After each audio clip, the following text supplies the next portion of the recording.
Welcome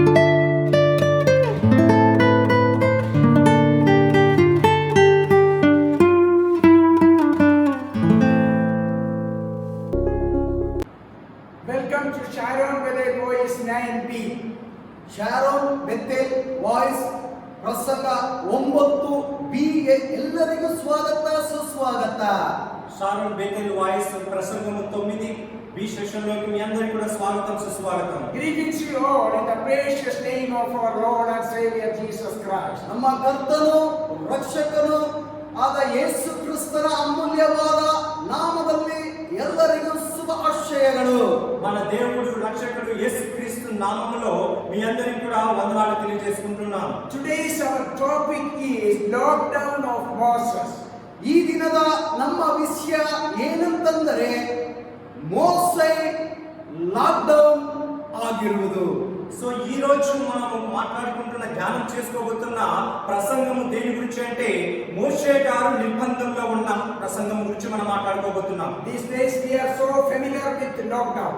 ನಾವು ಅದೇ ರೀತಿಯಾಗಿ ಲಾಕ್ಡೌನ್ ಎಂಬ ದಿಗ್ಬಂಧನದಲ್ಲಿ ಕಾಣಲ್ಪಡುತ್ತಿರುವ ಈ ಸಮಯಗಳು.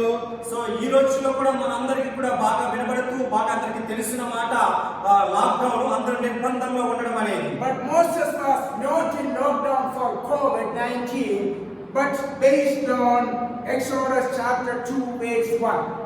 ದೇವಜನರೇ, ಮೋಸೆಯು ಈ ಕೋವಿಡ್-19 ಎಂಬ ಸೋಂಕಿನಿಂದ ದಿಗ್ಬಂಧನಕ್ಕೆ ಒಳಗಾಗಲಿಲ್ಲ. ಆದರೆ ಅವರು ಬೇರೆ ವಿಷಯವಾಗಿ ಗೃಹಬಂಧನದಲ್ಲಿ ಕಾಣಲ್ಪಟ್ಟಿದ್ದರು. ಆ ವಿಷಯವು ವಿಮೋಚನಕಾಂಡ 2ನೇ ಅಧ್ಯಾಯ 2ನೇ ವಾಕ್ಯದಲ್ಲಿ ಬರೆಯಲ್ಪಟ್ಟಿದೆ.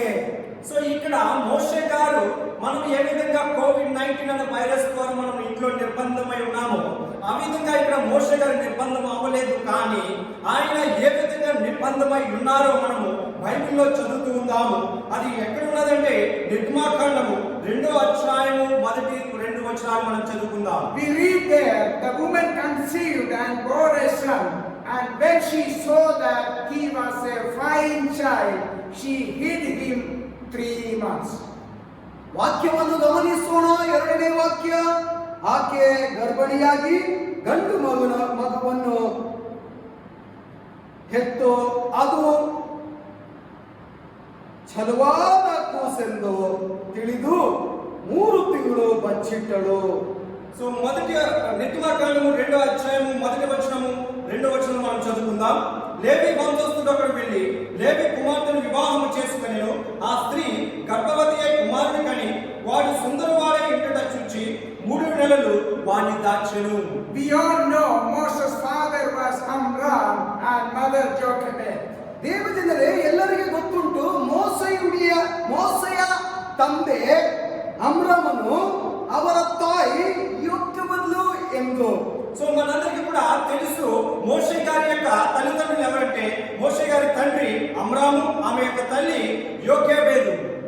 She tried to hide her son for 3 months, and beyond 3 months it was difficult for anybody to keep a child not knowing to others. 3 ತಿಂಗಳ ಕಾಲ ಮೋಸೆ ಕೂಸಾಗಿದ್ದಾಗ ಕೂಸನ್ನು ಬಚ್ಚಿಟ್ಟಳು. ನಂತರ ಬಚ್ಚಿಡಲು ಸಾಧ್ಯವಾಗಲಿಲ್ಲ. సో ఇక్కడ మోషే గారిని తన తల్లి అయిన ఈ యోకెబెదు 3 నెలలు ఆమెను మోషే గారిని దాచిపెట్టి ఉంచారు. 3 నెలల తర్వాత బిడ్డ ఎదిగిన తర్వాత ఆయన దాచిపెట్టడం చాలా కష్టము. Because Moses was born in an unfavorable condition, difficult condition. ದೇವಜನರೇ, ಮೋಸೆಯು ಹುಟ್ಟಿರುವ ಆ ಸಮಯವು ಪ್ರತಿಕೂಲವಾದ ಸಮಯ ಅಲ್ಲ, ಯಾವುದೇ ಒಳ್ಳೆಯಕರವಾದ ಸಮಯ ಆಗಲಿಲ್ಲ, ಕಠಿಣವಾದ ಸಮಯ. ఇక్కడ మోషే గారు ఎందుకు దాచబడ్డారంటే ఆయన యొక్క పుట్టిన రోజులలో అక్కడ చాలా అనుకూలమైన పరిస్థితులు ఏమీ ఆయనకి లేవు. ఎందుకంటే అక్కడ వారి యొక్క రాజ్యాంగ ప్రకారం అక్కడ వారిని దాచిపెట్టడం అవసరమైనది. The difficult time we find in Exodus chapter 1 verse 8. Now there arose a new king over Egypt who Joseph. ಆ ಪ್ರತಿಕೂಲವಾದ ಮತ್ತೊಂದು ಸಮಯವನ್ನು ನಾವು ಗಮನಿಸೋಣ. ವಿಮೋಚನೆ ಕಂಡ 1ನೇ ಅಧ್ಯಾಯ 8ನೇ ವಾಕ್ಯ. ತರುವಾಯ ಯೋಸೇಫನನ್ನು ಅರಿಯದೆ ಬೇರೊಬ್ಬನ ಅರಸನು ಐಗುಪ್ತ ದೇಶದ ಆಳ್ವಿಕೆಗೆ ಬಂದನು. సో ఎందుకంటే ఇక్కడ నిర్గమాకాండం 2వ అధ్యాయం 8వ వచనంలో మనం చూస్తూ ఉన్నాము. అందుకు ఫరో కుమార్తె వెళ్ళమని చెప్పగా చిన్నది వెళ్ళి ఆ బిడ్డ తల్లిని పిలుచుకుని వచ్చానని మనకు ఒక భయంకరమైన పరిస్థితి మనం చూస్తూ ఉన్నాము. Who was Joseph to the earlier king? He was second in command. ಮುಂಚೆ ಇದ್ದ ಅರಸನಲ್ಲಿ ಯೋಸೇಫನು ಯಾರು? ಈ ವಾಗ್ದಾನದಲ್ಲಿ ಬಂದಿರುವ ಯೋಸೇಫನು ಯಾರು? ఇక్కడ ఈ వాగ్దానంలో వచనంలో వచ్చిన యోసేపు గారు ఎవరు? ఆయన ఎప్పుడు ఈ రాజు ఉన్నారు? And we can find the details. Genesis chapter 41 verse 41. Pharaoh said to Joseph, "See, I have set you over all the land of Egypt." ಆ ಯೋಸೇಫನು ಆಜ್ಞೆಯ ಪ್ರಕಾರ ಯಾರೆಂಬುದು ನೋಡುವುದಾದರೆ ಆದಿಕಾಂಡ 41ನೇ ಅಧ್ಯಾಯ 41ನೇ ವಾಕ್ಯದಲ್ಲಿ ಯೋಸೇಫನು ಯಾರೆಂಬುದು ನಾವು ನೋಡಬಹುದು.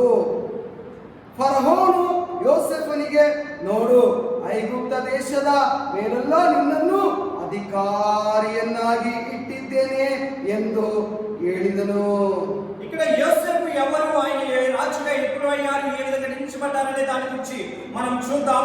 ఆదికాండము 41వ అధ్యాయము 41వ వచనంలో మనం చూసినట్లయితే, మరియు ఫరో చూడుము, ఐగుప్తు దేశమంతటి మీద నిన్ను నియమించున్నానని యోసేపుతో చెప్పాను. The new king Pharaoh was not at all favoring the children of God, namely the Hebrews. ಆ ಹೊಸ ಅರಸನಾದ ಫರೋಹನನು ಎಬ್ರಿಯರಲ್ಲಿ ಗಂಡು ಮಕ್ಕಳು ಹುಟ್ಟಿದರೆ ಅವನಿಗೆ ಇಷ್ಟವಾಗಲಿಲ್ಲ. సో ఇక్కడ కొత్తగా రాజు అయిన ఫరోకి హెబ్రీయుల్లో ఎటువంటి కొత్తగా పుట్టిన కుమారులు బతికుండకూడదు, వారు బతికుంటే మనకి రాజ్యానికి వ్యతిరేకులు అవుతారని వారిని చంపేమని వారు ఇక్కడ ఫరో రాజు గొప్ప ఒక భయంకరమైన రూల్ని ఇక్కడ ఏర్పాటు చేస్తున్నారు. Chapter 1 verses 11, 13, 14 we can see that the new king has made the life of children of Israel so miserable and appointed a taskmaster to give them more trouble. ದೇವಜನರೇ, ಈ ಅರಸನಾದ ಹೊಸ ಅರಸನು ಫರೋಹನನು ಇಸ್ರಾಯೇಲ್ ಜನರಿಗೆ ಹೇಗಾದರೂ ಕಠಿಣವಾದ ಶಿಕ್ಷೆ ಕೊಡಬೇಕು, ಇಲ್ಲಂದ್ರೆ ಅವರನ್ನು ಪೀಡಿಸಬೇಕು, ಇಲ್ಲಂದ್ರೆ ಅವರಿಗೆ ಕಠಿಣವಾದ ಕೆಲಸ ಕೊಟ್ಟು ಹೇಗಾದರೂ ಅವರನ್ನು ಈ ರೀತಿಯಾದ ಸಮಸ್ಯೆ ಒಳಗೆ ಸಿಲುಕಿಸಬೇಕೆಂಬ ಬಯಕೆ. ప్రియమైన సహోదరులారా, ఈ భయంకరమైన రాజు ఫరో రాజు ఇశ్రాయేలు ప్రజలను ఏ విధంగా సరే బానిసలుగా ఉంచుకుని వారి చేత భయంకరమైన కష్టమైన పనులను చేయించుకోవాలనే దాని గురించి మనము ఈ 11, 12, 13, 14 వచనాల్లో మనం చదువుతూ ఉన్నాము. The taskmasters ruthlessly made the people of Israel work as slaves and made their lives bitter with the hard work. ದೇವಜನರೇ, ಈ ಎಲ್ಲಾ ಕೆಲಸದವರು ನಿರ್ದಯವಾಗಿ ಅವರಿಗೆ ಕೆಲಸವನ್ನು ನೀಡಿ, ಕಠಿಣವಾದ ಕೆಲಸವನ್ನು ನೀಡಿ ಇಸ್ರಾಯೇಲ್ ಜನರಿಗೆ ಹೇಗಾದರೂ ದಾಸತ್ವದಲ್ಲಿ ಅವರನ್ನು ಇಟ್ಟುಕೊಳ್ಳಬೇಕೆಂಬ ಬಯಕೆಯಿಂದ ಅವರನ್ನು ಪೀಡಿಸುತ್ತಿದ್ದರು. ఇక్కడ ఫరో రాజు యొక్క ఆలోచన ఏంటంటే, ఏ విధంగా సరే ఈ ఇశ్రాయేలు ప్రజలను మనం బానిసలుగా ఉంచుకుని మన జీవిత కాలం అంతా కూడా వీరిని బానిసలుగా ఉంచుకుని వారి చేత మన పనులు చేయించుకోవాలి, వారిని మన బానిసలుగా ఉంచుకోవాలని ఈ ఫరో రాజు ఆలోచన చేసి వారికి అధికమైన భయంకరమైన ఒక పనులు, అధికమైన త్యాగములు, వెచ్చకారములు, అంటే వాటికి భయంకరమైన పనులు వారికి అప్పచెప్తూ ఉన్నారు. The new king wanted to finish off all the children of Hebrews from the land of Egypt. ಐಗುಪ್ತ ದೇಶದಲ್ಲಿ ಇರುವ ಎಲ್ಲ ಎಬ್ರಿಯ ಗಂಡು ಮಕ್ಕಳನ್ನು ಕೊಂದು ಹಾಕಬೇಕೆಂಬ ಈ ಸೂಚನೆಯನ್ನು ಈ ಹೊಸ ಅರಸನು ಫರೋಹನನು ಎಲ್ಲರಿಗೆ ಸೂಚಿಸಿದನು. ఐగుప్తు రాజ్యంలో ఐగుప్తు దేశంలో ఎబ్రీయులకు పుట్టిన ఒక్క మగ పిల్లను కూడా ఉండనివ్వకూడదు అని ఇక్కడ ఫరో రాజు కఠినమైన నిర్ణయం తీసుకుని వారిని చంపాలని ఆ దేశమంతా కూడా వారికి ప్రకటన చేసి ఉన్నారు. Even though the king had instructed the midwives to kill the Hebrews boys at the birth, but since they feared God, they did not do that. ದೇವಜನರೇ, ಐಗುಪ್ತ ದೇಶದ ಅರಸನು ಅವರಲ್ಲಿ ಆ ಶಿಬಿರದಲ್ಲಿ ಇದ್ದ ಎಲ್ಲ ಸೂಲಗತಿಯರಿಗೆ ಈ ರೀತಿಯಾಗಿ ಒಂದು ಅಪ್ಪಣೆಯನ್ನು ಕೊಟ್ಟರು. ಎಲ್ಲ ಗಂಡು ಮಕ್ಕಳನ್ನು ಕೊಂದು ಹಾಕಬೇಕೆಂಬುದು. ఆ దేశంలో ఫరో రాజు యొక్క కింద పనిచేసే వారి ప్రతి ఒక్కరు కూడా వారి సోదగాండ్రు వారు చెప్పే ప్రతి మాట కూడా ఈ పాటించాలని చెప్పినప్పుడు అక్కడ ఎబ్రీయులకు కూడా దేవుని మోషే గారి యొక్క చర్యలు తెలిసినప్పుడు కూడా ఈ ఫరో యొక్క వారి యొక్క కుట్రకు వారు అనుమతించకుండా దేవునికి భయపడుతూ వారు అక్కడ వారికి సహాయం చేస్తూ వచ్చి ఉన్నారు. Chapter 1 verses 20 and 21 we read the midwives feared God, and because they feared God, God blessed them. ದೇವಜನರೇ, ಈ ಅಧ್ಯಾಯ 1ನೇ ಅಧ್ಯಾಯ ವಿಮೋಚನಾ ಕಾಂಡ ಅದರಲ್ಲಿ 17ರಿಂದ 20ರವರೆಗೆ ಈ ರೀತಿಯಾಗಿ ಬರೆಯಲ್ಪಟ್ಟಿದೆ. ಸೋದಗತಿಯರು ದೇವರಿಗೆ ಭಯಪಡುವುದರಿಂದ ಐಗುಪ್ತ ಅರಸನ ಮಾತನಂತೆ ಮಾಡದೆ ಗಂಡು ಮಕ್ಕಳನ್ನು ಉಳಿಸಿದರು. ಅವರು ದೇವರಿಗೆ ವಿಧೇಯರಾದರು. ಆದುದರಿಂದ ದೇವರು ಅವರನ್ನು ಆಶೀರ್ವದಿಸಿದರು. సో మన నిర్గమకాండము 1వ అధ్యాయము 17 నుంచి 22 వచనాలు మనం చదువుకున్నట్లయితే అక్కడ మంత్రసారులు దేవునికి భయపడి ఐగుప్తు రాజు ఫరో రాజు ఆజ్ఞాపించిన ఆజ్ఞ ప్రకారం కాకుండా వారి మగపిల్లలను బ్రతికిస్తూ వస్తున్నారు. ఎప్పుడైతే వీరు దేవునికి భయపడినందున వారి యొక్క వంశాన్ని దేవుడు అభివృద్ధి పరిచారు. అదే విధంగా వారికి ఈ మంత్రసారులను దేవుడు అధికంగా ఆశీర్వదించారు. We always pray to God, God bless us, bless our relatives, but do we fear God so that God may bless us? ದೇವಜನರೇ, ನಮ್ಮ ಪ್ರಾರ್ಥನೆ ಹೀಗಿರುತ್ತದೆ ಅಲ್ವಾ? ದೇವರೇ, ನಮ್ಮನ್ನು ಆಶೀರ್ವದಿಸಿ, ನಮ್ಮ ನೆಂಟರನ್ನು ಆಶೀರ್ವದಿಸಿ, ನಮ್ಮ ಎಲ್ಲ ಸ್ನೇಹಿತರನ್ನು ಆಶೀರ್ವದಿಸಿ ಎಂಬ ಪ್ರಾರ್ಥನೆ ಮಾಡುತ್ತೇವೆ. ಪ್ರಾರ್ಥನೆ ಮಾಡುವ ಮುನ್ನ ನಾವು ದೇವರಲ್ಲಿ ಭಯಭಕ್ತಿ ಉಳ್ಳವರಾಗಿದ್ದೇವಾ ಎಂಬ ಪರೀಕ್ಷೆಯನ್ನು ಪರಿಶೀಲನೆ ಮಾಡಿ ನೋಡಬೇಕು ತಾನೆ. ప్రియమైన సహోదరి సహోదరులారా, మనం ప్రతిరోజు ప్రార్థన చేసేటప్పుడు మన కుటుంబం బాగుండాలి, మన ఎదుటి వారు బాగుండాలి, మన స్నేహితులు బాగుండాలి, బంధువులు బాగుండాలని ప్రార్థన చేస్తూ ఉంటాము. కానీ మనం దేవుని దగ్గర భయపడుతూ మనం ప్రార్థన చేస్తామా, వారి దేవుడి నుంచి మన ఆశీర్వాదాలు పొందుకుంటున్నామా లేదా అనే దాని గురించి ఒక్కసారి మనం పరిశోధించుకుందాం. Now the situation has become worse. The boy is now 3 months old. They cannot keep him inside the house because if he cries, the neighbors might know and he would be killed. But we can see that it is the protection of God that during this period of 3 months, nobody knew that there was a boy, Hebrew boy, in the house of Moses' parents. ಪ್ರಿಯರೇ, 3 ತಿಂಗಳ ಆ ಕೂಸಿನ ಕತೆ ಕಠಿಣವಾಗಿದೆ. ಯಾಕಂತಂದ್ರೆ 3 ತಿಂಗಳ ನಂತರ ಕೂಸನ್ನು ಮನೆಯಲ್ಲಿಟ್ಟುಕೊಂಡರೆ ಒಮ್ಮೆ ಮಗು ಹತ್ತರೆ ಆ ಶಬ್ದ ಧ್ವನಿ ಫರೋಹನ ಅರಸನಿಗೆ ಕೇಳಲ್ಪಟ್ಟರೆ ಇದು ಗಂಡು ಮಗು ಅಂತ ಅವನು ತಿಳಿದು ಏನು ಮಾಡುತ್ತಾನೆ? ಕೊಂದಾಕಲು ಬರುತ್ತಾನೆ, ಮುಂದೋಡುತ್ತಾನೆ. ಆ ರೀತಿಯಾದ ಯಾವುದೇ ಘಟನೆ ಪರಿಸ್ಥಿತಿ ಬದಲಾದರೂ ಆ ರೀತಿಯಾದ ಘಟನೆ ನಡೆಯದಂತೆ ದೇವರು ನೋಡಿಕೊಂಡರು. ಆಗ ಮಗು ತಂದೆಯ ಮನೆಯಲ್ಲಿ ಜೋಪಾನವಾಗಿ ದೇವರು ಕಾದುಕೊಂಡರು. ప్రియమైన సహోదరి సహోదరులారా, ఇక్కడ మోషే యొక్క తన జీవితంలో 3 నెలలు పూర్తయినది. ఆ తర్వాత తనకి కఠినమైన రోజులు ప్రారంభమై ఉన్నాయి. ఎందుకంటే 3 నెలలు అయిన తర్వాత పిల్ల బాబు గట్టిగా ఏడడం అనేది జరుగుతూ ఉంటుంది. కానీ ఎప్పుడైతే ఈ బిడ్డ ఏడవడం జరిగిందో అక్కడ ఫరో యొక్క సైనికులు గుర్తించినట్లయితే వారు ఖచ్చితంగా వచ్చి ఈ బిడ్డ మగబిడ్డ ఆడబిడ్డ అని చూసి ఒకవేళ మగబిడ్డ అయితే వెంటనే చంపివేస్తారు. ఇటువంటి భయంకరమైన పరిస్థితుల్లో దేవుడు అక్కడ మోషే గారిని వారి తల్లిదండ్రుల దగ్గర 3 నెలలు ఎటువంటి ఆపద, ఎటువంటి గొడవ, ఎటువంటి పిల్లల యొక్క ఇబ్బంది లేకుండా దేవుడు వారిని ఖచ్చితంగా వారిని కాపాడాలని మనం చూస్తున్నాం. Hallelujah. Hallelujah. It doesn't mean that the boy did not cry. The boy cried for the last 3 months, but God protected the child. ದೇವಜನರೇ, ಆ ಸಮಯದಲ್ಲಿ ಮಗು ಅಳಲಿಲ್ಲ ಎಂಬುದಲ್ಲ, ಹತ್ತುದರೂ ಅಳದರೂ ದೇವರು ಮಗುವನ್ನು ಕೈ ಬಿಡಲಿಲ್ಲ, ಮಗುವನ್ನು ಕಾದುಕೊಂಡರು. ఈ 3 నెలల్లో ఈ బాబు ఒక్కసారి కూడా ఏడవలేదా, పిల్లదా అని అనుకోవచ్చు.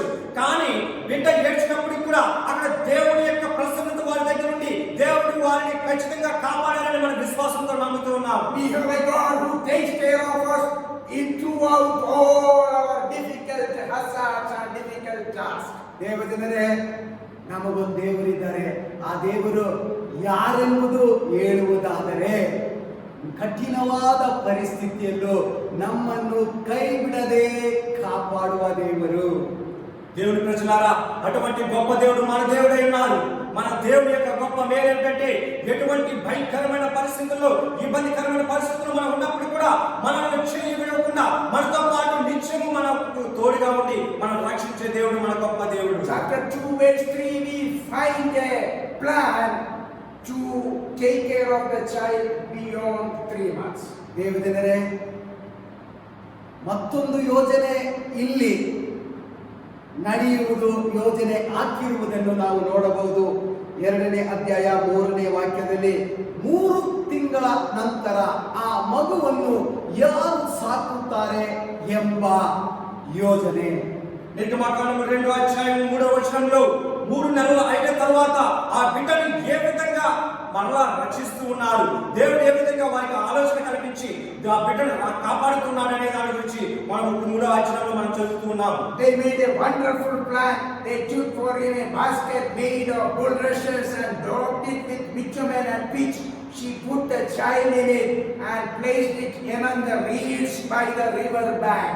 ದೇವಜನರೇ, ಆಕೆ ಅದನ್ನು ಇನ್ನೂ ಹೆಚ್ಚು ಕಾಲ ಮರೆ ಮಾಡಲಾರದೆ ಅಪ್ಪಿನ ಪೆಟ್ಟಿಗೆಯನ್ನು ತೆಗೆದುಕೊಂಡು ಜೇಡಿ ಮಣ್ಣನ್ನು ರಳವನ್ನು ಹಚ್ಚಿ ಕೂಸನ್ನು ಅದರಲ್ಲಿ ಮುಳುಗಿಸಿ ನೈಲ್ ನದಿಯ ಅಂಚಿನಲ್ಲಿರುವ ಜಂಬು ಹುಲ್ಲಿನಲ್ಲಿಟ್ಟಳು.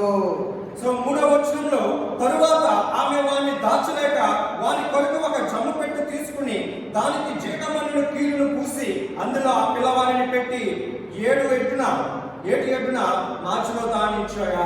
Dear children of God, that was a temporary plan. We are able to make plan temporarily, but for permanent solution we need it from God. ದೇವಜನರೇ, ಈ ರೀತಿಯಾದ ಯೋಜನೆ ತಾತ್ಕಾಲಿಕವಾದ ಯೋಜನೆ ಆಗಿರಬಹುದು, ಆದರೆ ನಿರಂತರವಾಗಿ ನಮಗೆ ಒಂದು ಯೋಜನೆ ಸಿಕ್ಕಬೇಕೋ, ಯೋಜನೆಯ ಅಡಿಯಲ್ಲಿ ನಾವು ಇರಬೇಕಂದ್ರೆ ದೇವರ ಕಡೆಯಿಂದ ಬರುವ ಯೋಜನೆಯಾಗಿದ್ದರೆ ಮಾತ್ರವೇ ನಾವು ಬದುಕಲು ಸಾಧ್ಯ. మన కష్ట సమయాల్లో కూడా మనకి ఇటువంటి తాత్కాలికమైన ఆలోచనలు మనకు వస్తూ ఉంటాయి. కానీ నిత్యము నిరకంగా ఉండి మనము రక్షించి ఒక సేఫ్ గా ఉండాలంటే అది కేవలం దేవుడు చూపించిన ఆలోచన, దేవుడు ఇచ్చిన ప్లాన్ ప్రకారమే మనము సురక్షితంగా ఉండగలము. We are taking temporary steps to take shelter from the COVID-19, but for permanent solution we have limitation, but only God can do it, and we believe that God will do it permanently. ದೇವಜನರೇ, ಎಲ್ಲರೂ ಈಗ ಈ COVID-19 ಎಂಬ ಈ ಸೋಂಕಲ್ಲಿ ತಗುಲಿರುವವರಿಗಾಗಿ ತಾತ್ಕಾಲಿಕ ಸುರಕ್ಷತೆಯನ್ನು ಅವರು ಆ ಮೊರೆಗಾಗಿ ಓಡುತ್ತಿದ್ದಾರೆ. ಆದರೆ ನಮಗೆ ನಿರಂತರವಾಗಿ ನಮಗೆ ಒಂದು ಪರಿಹಾರವೋ ಇಲ್ಲ ಸುರಕ್ಷಿತವೋ ಬೇಕಾಗಿದ್ದರೆ ನಾವು ದೇವರ ಮೊರೆ ಹೋಗಲೇಬೇಕು. ప్రియమైన సహోదరి సహోదరులారా, మనం ఉన్న ప్రస్తుత కాలంలో ఈ కోవిడ్-19 వైరస్ ద్వారా మనం తాత్కాలికంగా మన గవర్నమెంట్ ప్రభుత్వాలు సూచించిన ప్రకారం మనం ఇంట్లో ఉండి మనం వాటి నుండి బయట రక్షణ కలిగించుకుంటున్నాం. కానీ అది మనకు పర్మనెంట్ గా పూర్తిగా మనకు రక్షణ ఇవ్వదు. మనం పూర్తిగా రక్షణ ఇవ్వాలంటే మనము దేవుని వెంట తిరగాలి. దేవుని వైపు చూసి ఆయన యొక్క తాత్కాలిక పరిమితమైన శాశ్వతమైన మన పరిష్కారాన్ని దేవుని దగ్గర నుంచి మాత్రమే మనం పొందుకోగలము. And they are watching after keeping the boy in the basket, in the bucket there among the reeds by the riverbank, and the sister of Moses is watching. Oh, what would be happen to that? ದೇವಜನರೇ ಗಮನಿಸಿ, ಪೆಟ್ಟಿಗೆಯಲ್ಲಿ ಆ ಕೂಸನ್ನು ಇಟ್ಟರು. ನಂತರ ಕೂಸಿಗೆ ಏನಾಗುವುದೆಂದು ತಿಳುಕೊಳ್ಳುವುದಕ್ಕೆ ಅದರ ಅಕ್ಕನು ಸ್ವಲ್ಪ ದೂರದಲ್ಲಿ ನಿಂತು ಕುತೂಹಲದಿಂದ ನೋಡುತ್ತಿರುವುದನ್ನು ನಾವು ಇಲ್ಲಿ ಓದಬಹುದು. ఇక్కడ మనం చూస్తున్నాము, బాబుని యొక్క జమ్ము పెట్టెలో పెట్టిన తరువాత వారు ఆ ఏటి దగ్గర ఉంచినప్పుడు తన యొక్క మోషే గారి యొక్క అక్క ఏమవుతుందో, ఆ బిడ్డ ఏమవుతుందో అని ఒక భయంకరమైన ఆలోచనతో ఈ బిడ్డకి ఏ ఆపద కలగకూడదని అలాగే గమనిస్తూ ఉండడము మనం 3వ వచనం 4వ వచనంలో మనం చదువుతూ I ఉంటాం. am sure the father of Moses and mother and sister, they were so anxious to know what would be happen to their lovely child, and Miriam is watching. ದೇವಜನರೇ, ಈ ರೀತಿಯಾಗಿ ಕೂಸಿನ ಪೋಷಕರು, ಆ ಕೂಸಿನ ಅಕ್ಕ ಈ ರೀತಿಯಾಗಿ ಕುತೂಹಲದಿಂದ ಆತಂಕದಿಂದ ನೋಡುತ್ತಿದೆ. ಕೂಸಿಗೆ ಏನಾದರೂ ಆಪತ್ತೋ ತಗೊಳ್ಳಬಹುದೋ ಎಂಬ ಕುತೂಹಲದಿಂದ ನೋಡುತ್ತಿದ್ದಾಳೆ. సో ఇక్కడ మోషే గారి యొక్క మరియమ్మ ఏం చేస్తున్నారంటే, బిడ్డకు ఏదైనా ఆపద వస్తుందేమో, అయ్యో నీటి కొల దగ్గర వదిలిపెట్టామే, ఆ పడవ తొట్టి ఏమైనా కుడుతుందేమో, పక్కకు జరుగుతుందేమో అని ఒక భయంకరమైన ఆలోచనతో చూస్తూ అక్కడ ఆ బిడ్డను గమనిస్తూ ఉన్నది. Because there were living creatures in the river, they could harm him, and also people here listening to the cry of the boy, if they open the basket and they realize that it is the Hebrew boy, then definitely he would be killed. ದೇವಜನರೇ, Nile ನದಿಯಲ್ಲಿ ಆ ಪೆಟ್ಟಿಗೆಯಲ್ಲಿ ಮಗುವನ್ನಿಟ್ಟು ಅವರು ನದಿ ಬಳಿ ಕಳಿಸಿದ ನಂತರ ಆ ನೈಲ್ ನದಿಯಲ್ಲಿ ಅನೇಕ ಜೀವಂತವಾಗಿ ಇರುವ ಜೀವಿಗಳು ಇರಬಹುದು. ಆ ಮಗುವನ್ನು ಕಾಣಬಹುದು.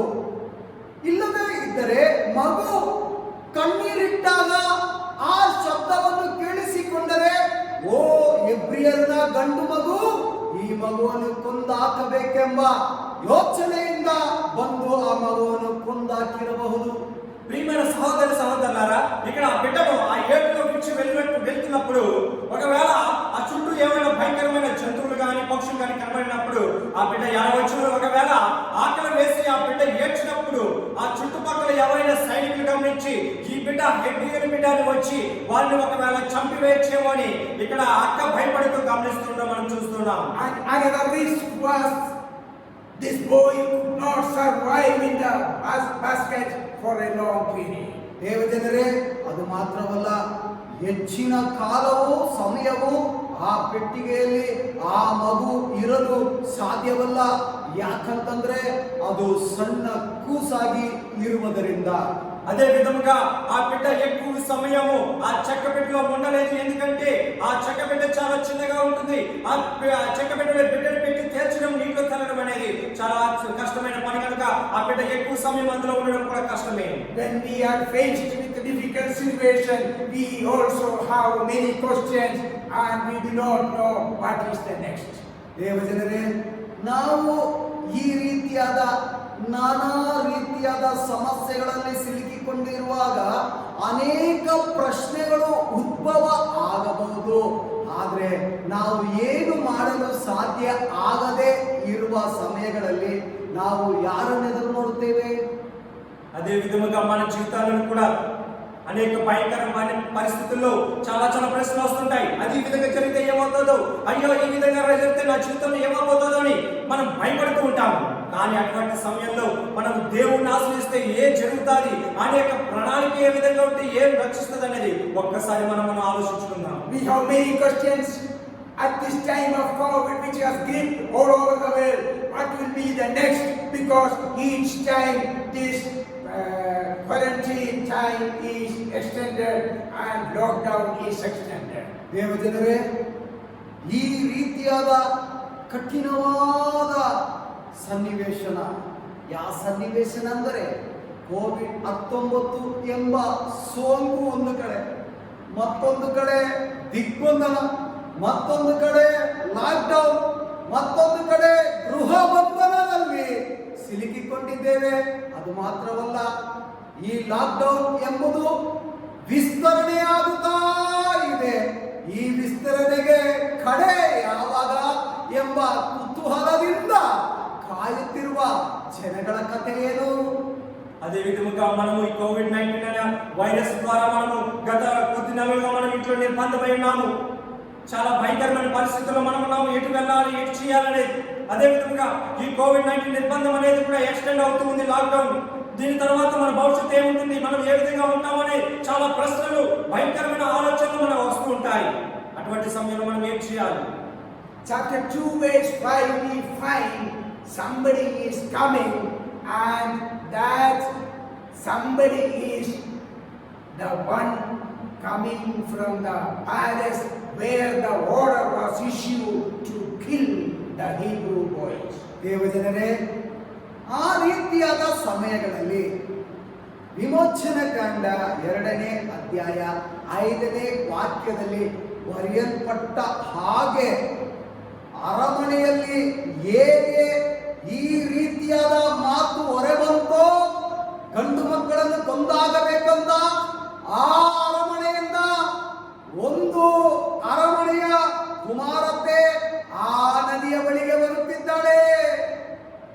అటువంటి సమయంలో ఇక్కడ బిడ్డను నీటిలో ఉంచినప్పుడు ఎక్కడైతే బిడ్డను చంపేమని ఆజ్ఞ వచ్చినదో, ఎవరైతే బిడ్డను చంపేమని ఆజ్ఞ ఇచ్చారో వారి యొక్క రాజ్యంలో నుంచే, వారి యొక్క ఆస్థానంలో నుంచే దేవుడు ఒక అద్భుత రీతిగా ఫరో యొక్క కుమార్తెను ఆ నది దగ్గరికి పంపిస్తున్నారు. And the daughter of Pharaoh is coming to the exact spot where the small boy Moses was conceived. ಫರೋಹನ ಕುಮಾರತೆಯು ಸ್ನಾನಕ್ಕಾಗಿ ಬರುತ್ತಿರುವ ಆ ಸ್ಥಳವೇ ಆ ಮೋಸೆಯು ಇಟ್ಟಿರುವ ಪೆಟ್ಟಿಗೆಯು ಹೋಗಿ ತಲುಪುವ ಸ್ಥಳ. ఇక్కడ చూడండి, దేవుని యొక్క గొప్ప ఆశ్చర్యకారము. ఎక్కడైతే ఈ మోషేని బిడ్డను ఆ తొట్టిలో పెట్టి ఉంచారో అక్కడికే ఫరో యొక్క కుమార్తె స్నానం చేయడానికి అదే ప్లేస్ కి, అదే స్థలానికి ఈమె వస్తూ ఉన్నది. I'm sure the sister of Moses would have been so upset.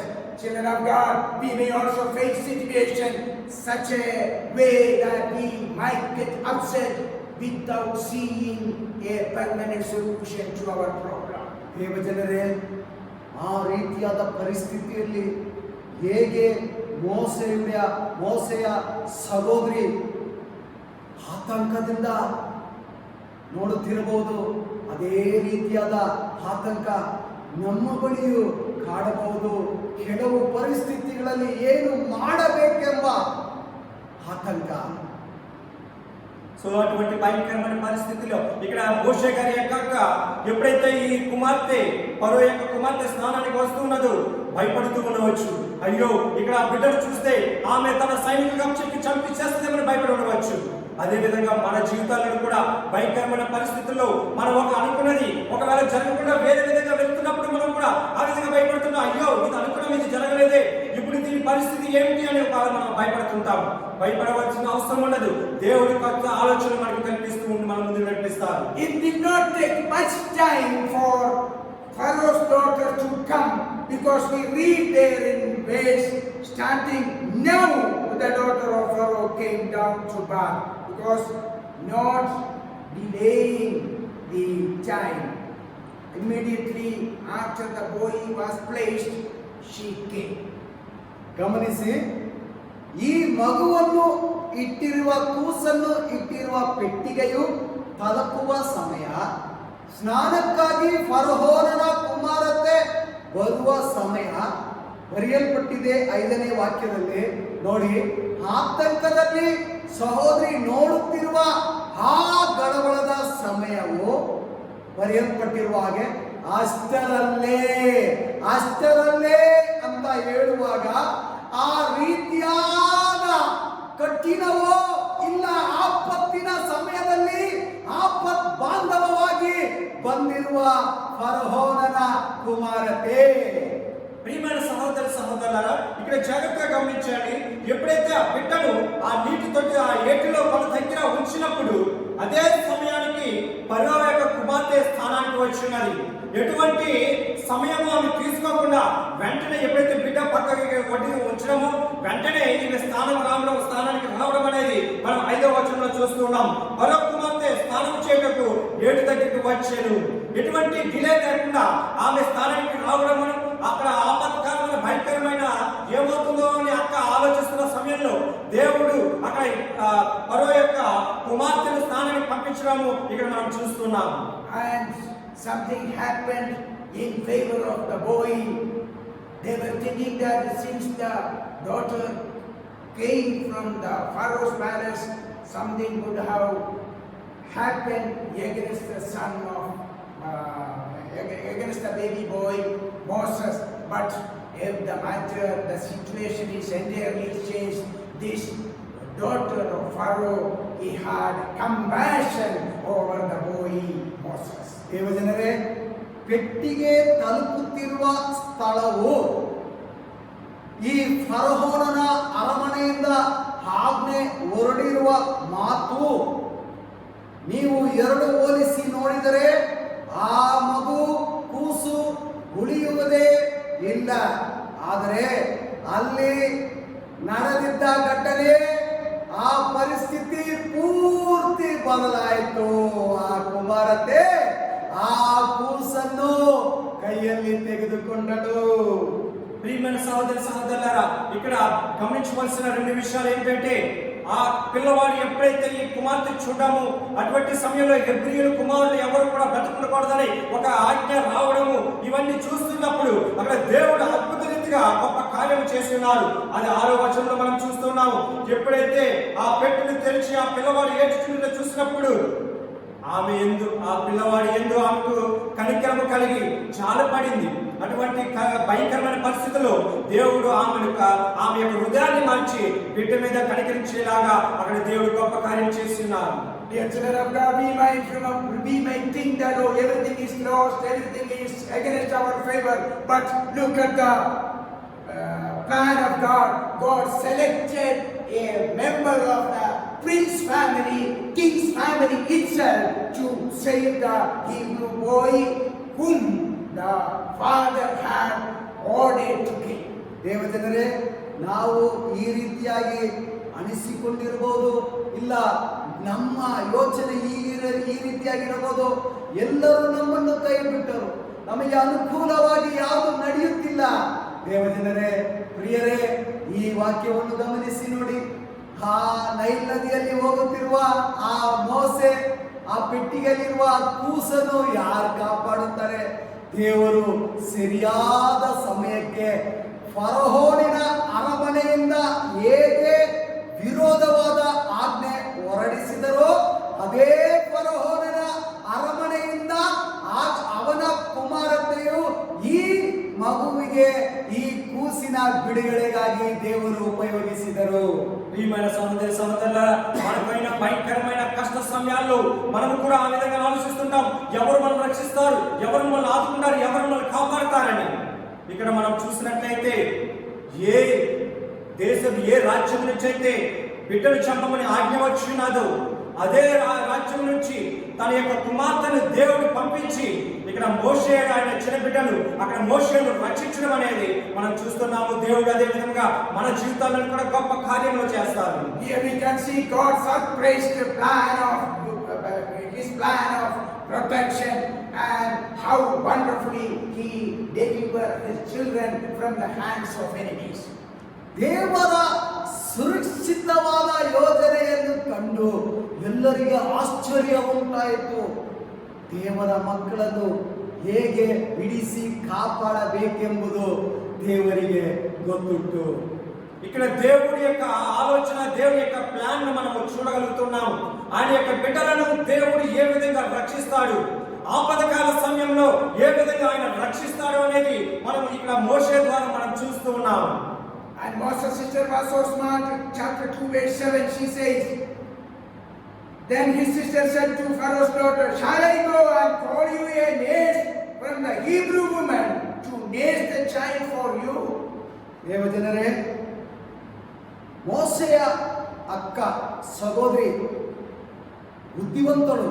ಯಾಕಂತಂದ್ರೆ 2ನೇ ಅಧ್ಯಾಯ 7ನೇ ವಾಕ್ಯದಲ್ಲಿ ಈ ರೀತಿಯಾಗಿ ಬರೆಯಲ್ಪಟ್ಟಿದೆ, ನಿನಗೋಸ್ಕರ ಈ ಕೂಸನ್ನು ಮೊಲೆ ಕೊಟ್ಟು ಸಾಕುವುದಕ್ಕೆ ಇಬ್ರಿಯರ ಸ್ತ್ರೀಯರಲ್ಲಿ ಒಬ್ಬ ದಾದಿಯನ್ನು ನಾನು ಕರ್ಕೊಂಡು ಬರಲು ಎಂದು ಕೇಳಲು ಫರೋಹನ ಕುಮಾರತೆ ಹಾಗೆ ಮಾಡು ಅಂದಳು.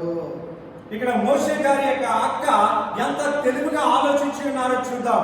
అక్కడ 7వ వచనంలో మనం చదువుకున్నట్లు, అప్పుడు వారి అక్క ఫరో కుమార్తెను చూచి, ఈ కొరకు ఈ పిల్లవాడిని పెంచుటకు నేను వెళ్ళి హెబ్రీ స్త్రీలలో ఒక దానిని పిలుచుకుని వస్తున్నా అని ఎంత తెలివిగా అక్కడ స్త్రీ ఆ రాజకుమార్తెతో మాట్లాడడం మనం చూస్తున్నాం. Oh, she got the permission from the king, and happily she is racing to bring the mother to introduce to the king. ಫರೋಹನ ಕುಮಾರತೆ ಮಹಾರಾಣಿ ಅಂತರದಿಂದ ಅವರಿಗೆ ಅಪ್ಪಣೆಯೋ ಅನುಮತಿಯೋ ದೊರಕಿತು.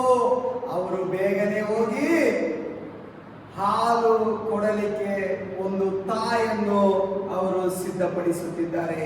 సో వెంటనే ఫరో కుమార్తె దగ్గర నుంచి అనుమతి తీసుకుని మోషే గారి యొక్క వెంటనే పరిగెట్టుకుంటా వెళ్ళి మోషే తల్లి దగ్గరికి వెళ్ళి వెంటనే తల్లిని తీసుకుని వచ్చి ఇక్కడ ఫరో యొక్క కుమార్తెకు పరిచయం చేస్తూ ఈమె తల్లి ఇతను బిడ్డను పెంచుతుందని ఒక మంచి తెలివిగా మాటలు చేస్తూ ఉన్నారు. And verse 9 we see the daughter of Pharaoh is entrusting, is giving the responsibility of the child completely to his own mother, without knowing that she is the mother giving the birth to this boy. ದೇವಜನರೇ, 9ನೇ ವಾಕ್ಯದಲ್ಲಿ ಈ ಫರೋಹನ ಕುಮಾರತೆಗೆ ಈಕೆ ಯಾರೆಂಬುದು ಗೊತ್ತಾಗದೆ ಹೇಳುತ್ತಿದ್ದಾರೆ, ನೀನು ಈ ಮಗುವನ್ನು ತೆಗೆದುಕೊಂಡು ಹೋಗಿ ನನಗೋಸ್ಕರ ಸಾಕಮ್ಮ, ನೀನೇ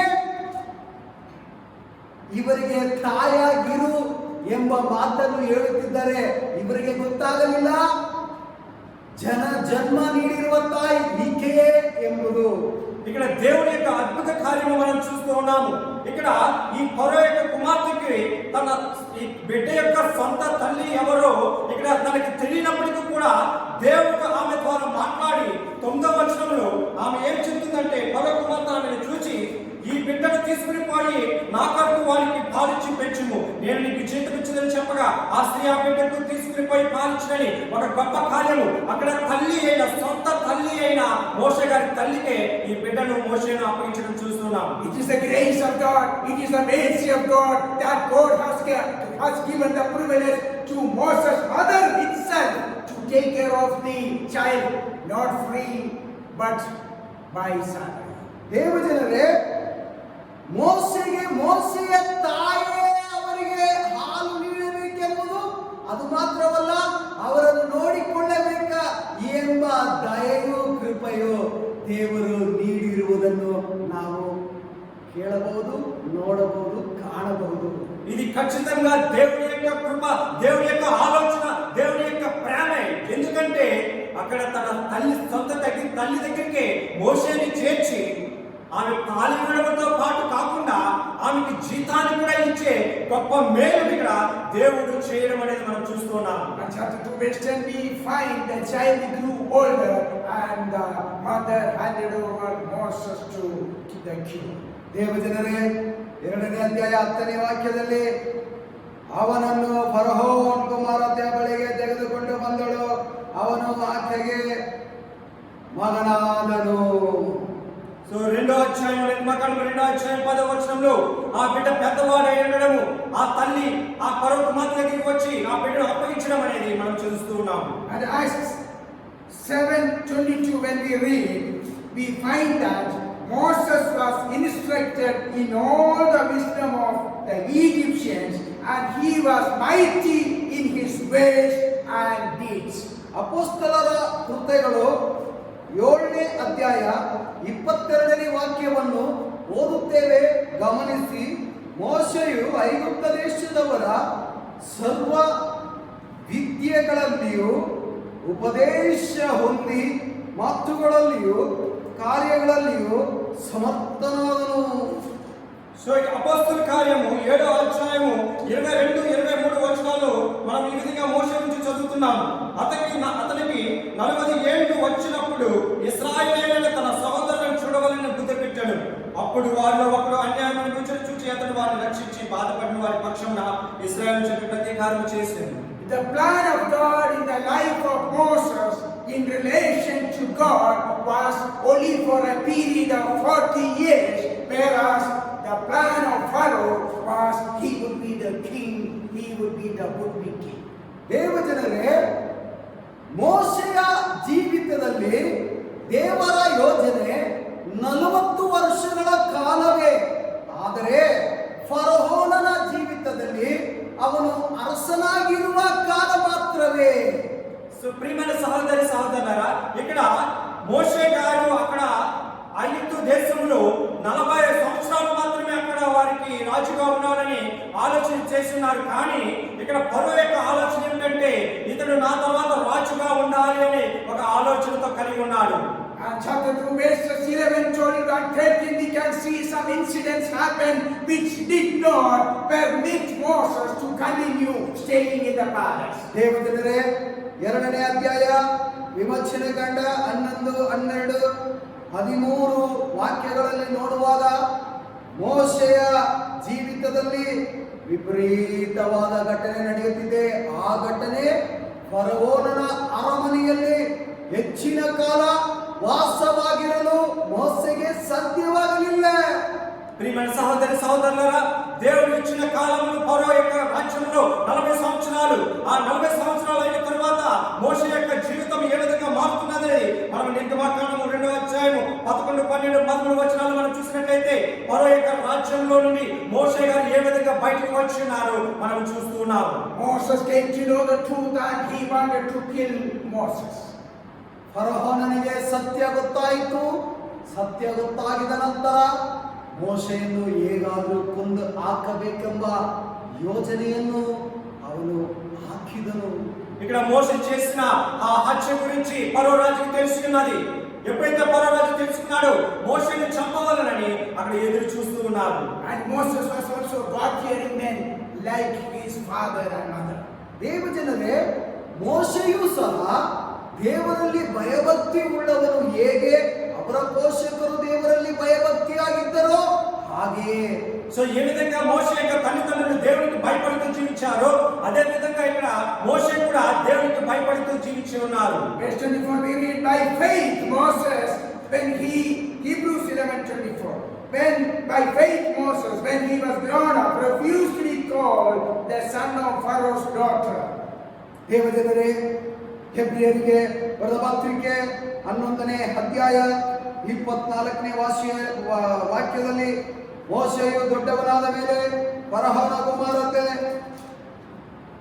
ಮಗನನ್ನು ನಿಲ್ಲಿಸಿಕೊಳ್ಳುವುದು ಬೇಡವೆಂದು ನಂಬಿಕೆಯಿಂದಲೇ ಸ್ವಲ್ಪ ಕಾಲ ಪಾಪ ಭೋಗಗಳನ್ನು ಅನುಭವಿಸುವುದಕ್ಕಿಂತ ದೇವರ ಜನರೊಂದಿಗೆ ಕಷ್ಟವನ್ನು ಅನುಭವಿಸುವುದೇ ಒಳ್ಳೆಯದೆಂದು ತೀರ್ಮಾನಿಸಿಕೊಂಡನು. హెబ్రీయులకు రాసిన పత్రిక 11వ అధ్యాయము 24, 25 వచనాలు మనం చదువుకుందాం. మోషే పెద్దవాడైనప్పుడు విశ్వాసమును బట్టి ఐగుప్తు ధనము కంటే క్రీస్తు విషయమైన నింద గొప్ప భాగ్యమని ఎంచుకుని అల్పకాలం పాప భోగమును అనుభవించుట కంటే దేవుని ప్రజలతో శ్రమ అనుభవించుట మేలని యోచించి పరే కుమార్తె యొక్క కుమారుని అనిపించుకున్నటకు ఒప్పుకొనలేదు. యాలయనగా అతడు ప్రతిఫలముగా కలుగుబో బహుమానమందు దృష్టి ఉంచెను. After the period of 40 years spent in the palace of Pharaoh, he left and fled into the desert of Midian. ದೇವಜನರೇ, 40 ವರ್ಷಗಳ ಕಾಲ ಫರೋಹನ ಅರಮನೆಯಲ್ಲಿ ಇದ್ದಿದ್ದ ನಂತರ ಅವನು ಮಿದ್ಯಾನ್ ದೇಶಕ್ಕೆ ಹೊರಡಿ ಹೋಗುತ್ತಿದ್ದಾನೆ.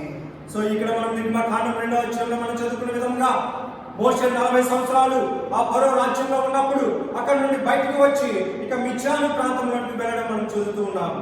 And third stage, 40 years he was in Sinai taking care of the children, redeeming the children from Pharaoh and taking them to the promised land.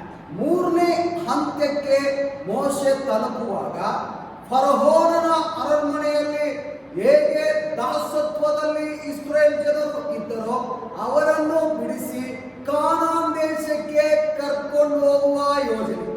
So మొదటి 40 సంవత్సరములు ఫరో గారి యొక్క రాజ్యంలో మోషే ఉన్న జీవితాన్ని మనం చదువుకున్నాం. తర్వాత ఆయన మిద్యాను దేశంలో ఆయన యొక్క తర్వాత 40 సంవత్సరాలు మనం చూడడం చేస్తున్నాం.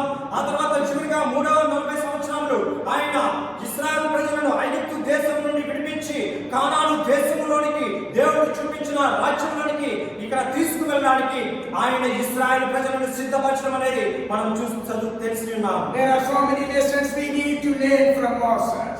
ಮೋಸೆಯನ್ನು ಕಂಡು ಅನೇಕ ಪಾಠವನ್ನು ನಾವು ಕಲಿಯಬೇಕಾಗಿದೆ. సో మోషే గురించి తెలుసుకుంటూ అనేకమైన గుణపాఠములను అనేకమైన భక్తి విషయాలను మనం నేర్చుకోవాల్సినది. In the life of Moses, he had to go through different stages. I may say 4 stages. Up to 3 months he was being taken care by his parents. Then the 40 years in the palace of Pharaoh, 40 years in Midian, and the remaining 40 years he was taking care of the task given by God to redeem the children of God from the bondage of slavery. ದೇವಜನರೇ, ಇಲ್ಲಿ ಮೋಶೆಯ ಜೀವಿತದಲ್ಲಿ 4 ಹಂತಕ್ಕೆ ತಲುಪುತ್ತಾನೆ. 4 ಹಂತ ಹೇಗೆ ತಲುಪುತ್ತಾನೆ ಅಂದರೆ, ಮೊದಲನೇ ಹಂತ 3 ತಿಂಗಳು ಕೂಸಾಗಿದ್ದಾಗ ಪೋಷಕರು ಅವರನ್ನು ನೋಡಿಕೊಳ್ಳುತ್ತಿದ್ದರು. ನಂತರ 3 ತಿಂಗಳ ನಂತರ 40 ವರ್ಷಗಳ ಕಾಲ ಫರೋಹನ ಅರಮನೆಯಲ್ಲಿ ಅವನು ವಾಸವಾದನು. ಅವರನ್ನು ಫರೋಹನವರು ನೋಡಿಕೊಳ್ಳುತ್ತಿದ್ದರು. 3ನೇ ಹಂತವು ದೇವರು ಅವನಿಗೆ ಕೊಟ್ಟಿರುವ ಕೆಲಸವನ್ನು ಅವನು ಮಾಡುತ್ತಿದ್ದಾನೆ. 4ನೇ ಹಂತವು ಇಸ್ರಾಯೇಲ್ ಜನರನ್ನು ಅವನು ಫರೋಹನ ಅರಮನೆಯಿಂದ ದಾಸತ್ವತನದಿಂದ ಬಿಡಿಸಿ ದೇವರು ಚಿತ್ತದಂತೆ ಅವನು ನೆರವೇರಿಸುವುದು. ప్రియమైన సహోదరి సహోదరులారా, ఇక్కడ మోషే జీవితంలో ఇక్కడ దేవుడు చేసిన ఘటాలను మనం 4 భాగాలుగా విభజించి చూసినట్లయితే, మొదటిగా ఆయన పుట్టినప్పుడు 3 నెలలు దేవుడు వారిని బిడ్డను రక్షించడం అనేది ఒక ఘటము. తర్వాత 3 నెలలు దాటిన తర్వాత నుంచి 40 సంవత్సరాల వరకు ఫరో దేశంలో ఇశ్రాయేలు దేవుడు ఫరో రాజ్యం ఎదుట ఇక్కడ మోషేను కాపాడడం అనేది 2వ ఘటము. అదేవిధంగా 3వది మిద్యాను దేశానికి వెళ్ళి అక్కడ ప్రజలను సిద్ధపరచడము. 4వ ఘటముగా ఇశ్రాయేలు ప్రజలను బానిసత్వం నుండి దేవుడు చెప్పిన మాట ప్రకారం, దేవుడు చెప్పిన పని ప్రకారం అక్కడ ఇశ్రాయేలు ప్రజలను బానిసత్వం నుంచి విడిపించి కానాను దేశం తీసుకువెళ్ళడము. ఈ విధంగా 4 ఘట్టాలను మన మోషే జీవితంలో చూస్తున్నాం. God used him mightily, and we have to remember all this happened from the life and from the stage of this from this lockdown. We may think that the lockdown we are facing problem, but let this lockdown be taken us to different levels so that we are used by God. ದೇವಜನರೇ, ಮೋಶೆ ಈ ರೀತಿಯಾದ ಘಟನೆಗಳಲ್ಲಿ ಸಿಲುಕಿಕೊಂಡು ಅವನು ದೇವರಿಗೆ ವಿಧೇಯನಾಗಿ ಇದ್ದಿದ್ದರಿಂದ ದೇವರು ಅವನಿಗೆ ಒಂದೊಂದು ಹೆಜ್ಜೆಯಾಗಿ ಹೆಚ್ಚಾಗಿ ಆಶೀರ್ವದಿಸಿದರು. ಅದೇ ರೀತಿಯಾಗಿ ಲಾಕ್ಡೌನ್ ಎಂಬ ದಿಗ್ಬಂಧನವೋ ಇಲ್ಲ ಗೃಹ ಬಂಧನದಲ್ಲಿ ಇರುವ ನಾವುಗಳು ದೇವರಿಗೆ ವಿಧಿಯರಾಗಬೇಕು, ಅವಿಧಿಯರಾಗಬಾರದು. ವಿಧಿಯರಾಗಿ ದೇವರ ಸೂಚನೆಯ ಮೇರೆಗೆ ನಾವು ನಡೆಯುವವರಾಗಿದ್ದರೆ ದೇವರು ನಮ್ಮನ್ನು ಆಶೀರ್ವದಿಸಿ ಕಾದು ಕಾಪಾಡಬಲ್ಲನು. ప్రియమైన సహోదరి సహోదరులారా, ఏ విధంగా మోషేను దేవుడు తన చిన్ననాటి నుంచి తన 120 ఏళ్ళ వరకు ఏ విధంగా దేవుడు అంచెలంచెలుగా అతని అభివృద్ధి పరిచి దేవుడు అతను ఏ విధంగా మోషేను కాపాడారు, అదే విధంగా మనం ఈ భయంకరమైన ఈ COVID-19 ద్వారా లాక్డౌన్ నిర్బంధంలో ఉన్నప్పుడు మనము కూడా ఏమవుతుందో ఏంటో అని మనం భయపడకుండా దేవుని మీద ఆధారపడి, ప్రభువా నేను నీ బిడ్డగా నన్ను అంగీకరించి నన్ను ముందుకు నడిపించినప్పుడు దేవుడు మనల్ని కూడా ఈ భయంకరమైన పరిస్థితుల్లోని విడుదలిచ్చి మనల్ని కూడా అంచెలంచెలుగా దేవుడు మనల్ని అభివృద్ధి పరుస్తారు. So never get upset for the present problem you are in. They may not be there, there may not be anybody to help you, and you may not find any solution. But look at Moses.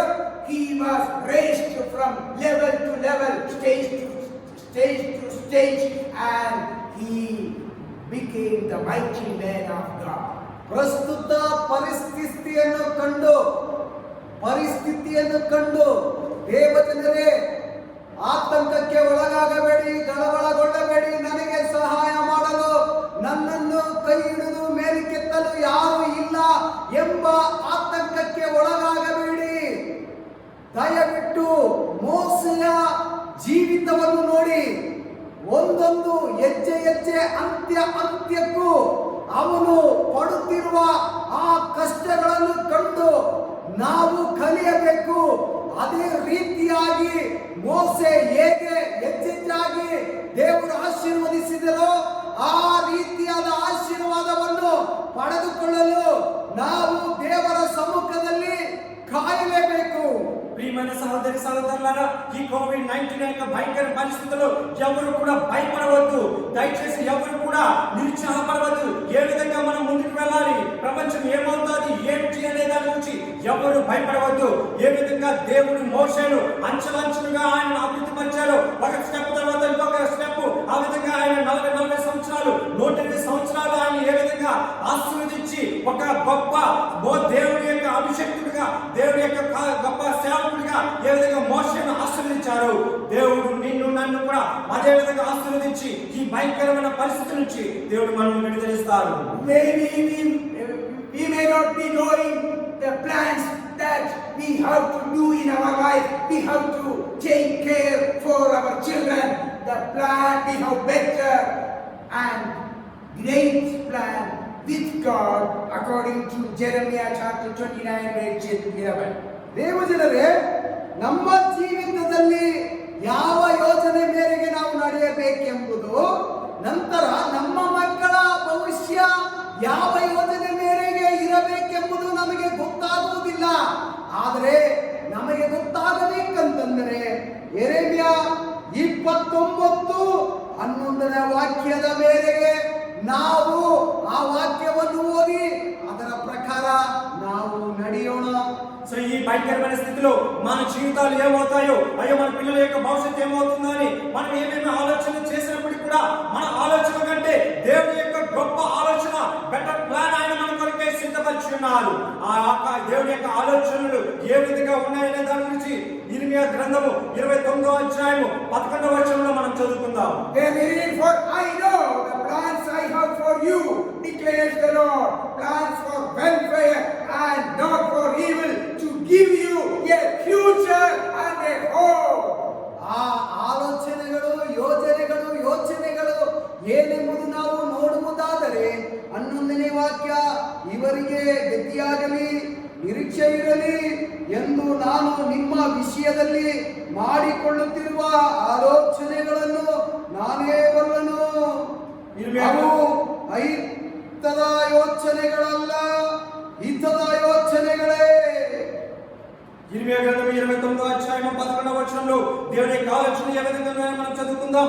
నేను మిమ్మల్ని గూర్చి ఉద్దేశించిన సంగతులు నేను ఎరుగుదును. రాబో కాలం ముందు నేను మీకు మేలు చూపునట్లుగా అవి సమాధానకరమైన ఉద్దేశములే కానీ హానికరమైనవి కావు. ఇదే యెహోవా వాక్కు. We may say that, oh, if God has a good plan for us, why these things are happening against us? ನಾವು ಈ ರೀತಿಯಾಗಿ ಕೆಲವೊಮ್ಮೆ ಯೋಚನೆ ಮಾಡಬಹುದು. ದೇವರಿಗೆ ನನ್ನ ಮೇಲೆ ಒಳ್ಳೆ ಯೋಚನೆ ಇಟ್ಟಿದ್ದರೆ ಈ ರೀತಿಯಾದ ಪರಿಸ್ಥಿತಿ ನಮ್ಮ ಜೀವಿತದಲ್ಲಿ ಎದುರಾಗಲು ಸಾಧ್ಯ ಹೇಗೆ? ಎದುರಾಗುವುದು ಯಾಕೆ? సో మనలో చాలా మంది ఈ విధంగా ప్రశ్న వేసుకోవచ్చు. ఈ దేవుడు మన పట్ల ఒక గొప్ప కార్యములు, గొప్ప ఆలోచనలు ఉన్నట్లయితే ఎందుకు మనం ఈ భయంకరమైన పరిస్థితుల్లోకి తీసుకువెళ్ళాలి, ఎందుకు మన ఈ భయంకర పరిస్థితుల్లో మనం ఉన్నామని కొంతమంది ఆలోచన చేస్తుండవచ్చు. The answer is in Romans chapter 8 verse 28, and we know that for those who love God all things work together for good, for those who are called according to his purpose. ಈ ರೀತಿಯಾದ ಪರಿಸ್ಥಿತಿ ನಮಗೆ ಹೇಗೆ ಬರಲು ಸಾಧ್ಯ ಎಂಬ ಪ್ರಶ್ನೆಗೆ ಉತ್ತರ ಇಲ್ಲಿದೆ. ರೋಮಾಪುರದವರಿಗೆ ಬರೆದ ಪತ್ರಿಕೆ 8ನೇ ಅಧ್ಯಾಯ 28ನೇ ವಾಕ್ಯ, ಇದಲ್ಲದೆ ದೇವರು ಸಂಕಲ್ಪದ ಮೇರೆಗೆ ಹರಿಯಲ್ಪಟ್ಟು ಆತನನ್ನು ಪ್ರೀತಿಸುವವರ ಹಿತಕ್ಕಾಗಿ ಎಲ್ಲಾ ಕಾರ್ಯಗಳು ಅನುಕೂಲವಾಗುತ್ತವೆ ಎಂದು నಮಗೆ ಗೊತ್ತದೆ. సో ఎవరైతే ఈ పరిస్థితి ఎందుకు వచ్చిందని ప్రశ్నిస్తుంటున్నారో దేవుడు వారికి సమాధానం ఇస్తున్న వాక్యము రోమీయులకు రాసిన పత్రిక 8వ అధ్యాయము 28వ వచనంలో మనం చదువుకుందాం.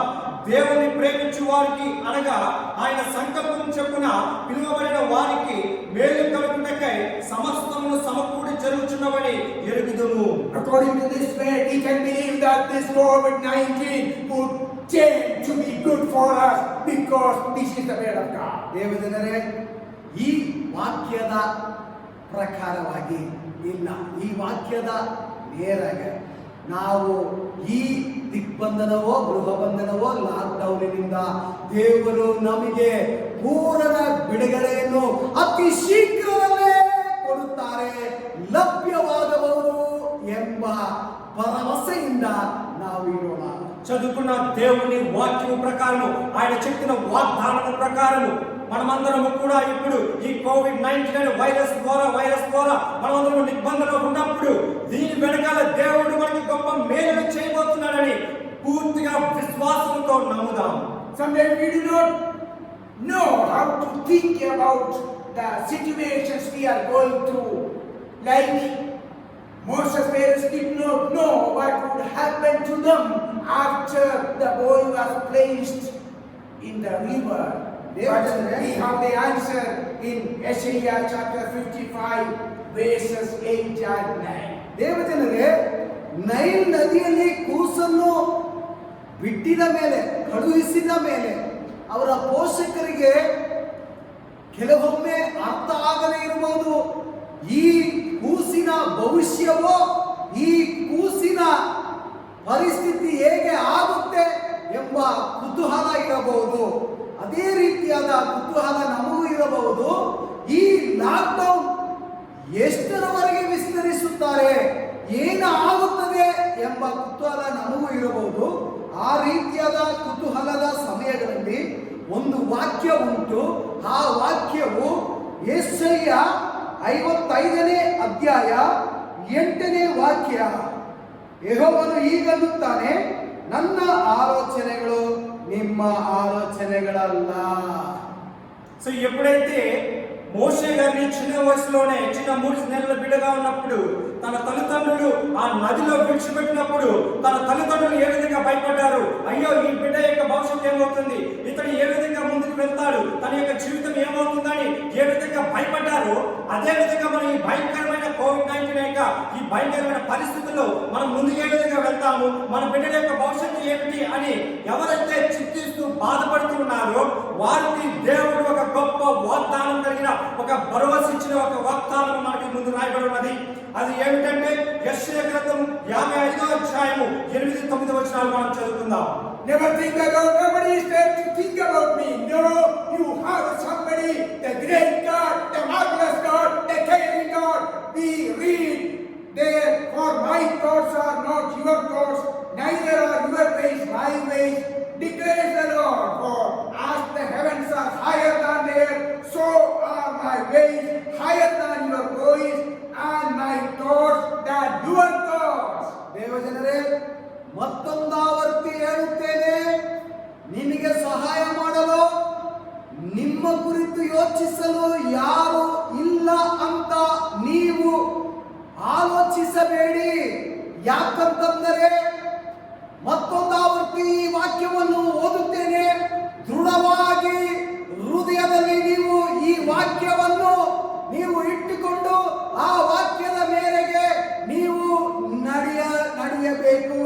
ಆ ವಾಕ್ಯವು ಯೆಹೋವನು ಹೀಗನ್ನುತ್ತಾನೆ, ನನ್ನ ಆಲೋಚನೆಗಳು ನಿಮ್ಮ ಆಲೋಚನೆಗಳಲ್ಲ, ನಿಮ್ಮ ಮಾರ್ಗಗಳು ನನ್ನ ಮಾರ್ಗಗಳಲ್ಲ. ಭೂಮಿಯ ಮೇಲೆ ಆಕಾಶವು ಎಷ್ಟು ಉನ್ನತವೋ ನಿಮ್ಮ ಮಾರ್ಗಗಳಿಗಿಂತ ನನ್ನ ಮಾರ್ಗಗಳು, ನಿಮ್ಮ ಆಲೋಚನೆಗಳಿಗಿಂತ ನನ್ನ ಆಲೋಚನೆಗಳು ಅಷ್ಟು ಉನ್ನತವಾಗಿವೆ. సో ఎవరైతే భవిష్యత్తు ఏమవుతుందో, అయ్యా పిల్లల భవిష్యత్తు ఏమవుతుందో అని భయపడుతున్నారో వారికి దేవుడు ఇచ్చిన భరోసా, దేవుడు ఇచ్చిన మంచి వాక్యం ఏమిటంటే, మరొకసారి మీకు మనం చెప్తున్నాను,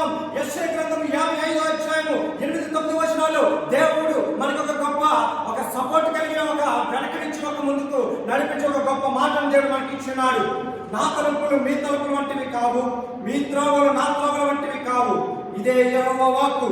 ఆకాశములు భూమికి పైన ఎంత ఎత్తుగా ఉన్నావు, మీ మార్గముల కంటే నా మార్గములు, మీ తలంపుల కంటే నా తలంపులు అంత ఎత్తుగా ఉన్నవని దేవుడు మనకి ఒక గొప్ప వాగ్దానం ఇచ్చి మన ముందుకు నడిపిస్తారు. So let us wait patiently in the presence of God during the time of COVID-19, spending more time with God, praying for our nation and all the nation of the world in full hope and faith, like Moses and his parents, to see the final victory from God.